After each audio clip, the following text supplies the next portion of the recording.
Everybody, I'm in Missouri, and I've caught up with a bank robber who's from California. She's holding out in Missouri, and she's going to tell us her bank robbing story. So tell us all about it. What the hell happened? Hi, my name is Robin, and back many years ago, it's probably 15 years ago, no, probably 18 years ago, we were going to visit my mother-in-law. She was to have some neck surgery, and I was driving our van, and just so you know, I have 5 children. We had 2 of the children with us, and we were going to see her in the hospital. And as we were going down the freeway, we got off to get gas, but the gas station was closed, so we made a U-turn, and the U-turn was right in front of a bank. That should have been tip number 1, okay? So we start going up onto the on-ramp to get back on the freeway, and there is a bag of money laying on the ground. And my first thing to say is, Michael, go grab it. So he goes and grabs the money and gets back in the car. I step on the gas, and I'm going to the right to get on the freeway, and there's a van just like ours crashed in the bushes, and it's smoking. And I'm thinking to myself, that's weird. And at the same moment, my husband's yelling, Robin, Robin, this money's on fire, and it's filling the van up with pink smoke from the tie pack and the money. Oh, no. Okay, so my daughter and my son are screaming that they can't breathe and they can't see. Okay, we're going on an on-ramp, so there's nowhere to park on the right-hand side, so I keep going. And I get up to where I can pull over, and I look in my rearview mirror, and there must have been 25 different types of cop cars following me with their lights on. Okay? And they pulled us over, and I'm like, oh my God, Michael, what did we do? He goes, I don't know, Robin. He goes, but try not to freak out.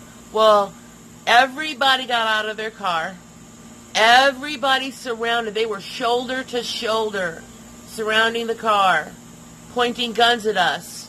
Okay, Michael's like, all we did was pick up the money. I want to put it outside on the ground, and finally they let him. So finally somebody pulled up on a frontage road, which in California is like a road that runs right along the freeway. And I heard him scream to the cops, they only picked the money off the ground. You're looking for 5 black dudes that are running off over here. So after that, they got us out of the car. Both of us had to back up with our hands raised, with them all pointing their guns at us. Michael went back, laid on the ground, got handcuffed. They left him there. They took me out of the car, came back, laid me on the ground, put handcuffs on me, left me laying there. Then they got the kids out. And believe it or not, they had my kids were aimed at by the cops. Okay, they were brought back and they were put in a family police van. Okay, so they get us up off the ground and they separate my husband and I. And I have to tell you, I'm a crazy woman, okay? And I was hysterical, okay? Because I've never done anything wrong in my life. I mean, I'm a Christian. I'm good to everybody. I've never done anything wrong. So they put me in one police car. They put my husband in the other police car. And I could hear what was going on the police radio. And I'd calm down for a couple minutes, and then all of a sudden I start breathing really hard and start screaming about how they should check my record and how I've never done anything wrong, and all we did was pick the money up off the ground. I kept repeating it, and then I'd calm down for a couple minutes. And I'd start up again screaming at the top of my lungs. And they went over to the police car my husband was in, and they're like, sir, is she going to be okay? And he's like, no, she's mental. And if anything happens to her, I'm going to sue you. So anyway, so finally after they wound up and they got all the black guys that did the robbery together and took them to the police station, they came up to my window and told me they were officially arresting us. And I'm like, what do you mean you got the bank robberies? Well, you'd picked up the money off the ground. So the smartest thing they did was put my husband in the same car as me. So he calmed me down. We get to the police station. They put us in separate rooms. They handcuffed us to the table. And we were there for 3.5 hours. Okay? And finally, they came in and said, well, we're officially letting you go and not pressing any charges. And the same cop said to me as he said to Michael, and he asked me if I'll ever pick up money off the ground. I'm like, no, officer, I'll never do that again. And they asked my husband, he goes, hell yeah, I'll pick up any money I see. Exactly. Exactly. So we both took something away different from that experience. But the funniest thing was, and it cost us about $1,100 to pay the police department charge and to pay to get our van out of storage. Babysitting the kids. Yeah, and when we walked into the tow yard to get our van and we told them who we were, the whole entire place stood up and clapped for us. Okay?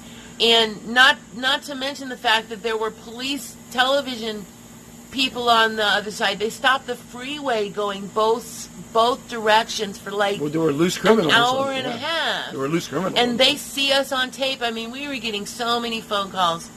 So, anyway, the funniest thing out of the whole thing, and the bright side that I got of the whole experience was that I have 5 kids, and they were little at the time, and my van was a disaster. And when they tow a car, they have to do a detailed inventory of what's in the car. Well, there's a little bit on the bottom of the police report that they can write. Well, they had to use the whole back side. And it was like Snickers wrapper, French fries, empty French fry pack, a Coke can, this and that. They had to write everything they found in there, and I found that so hysterical. So that's the bright spot that I got out of the whole experience.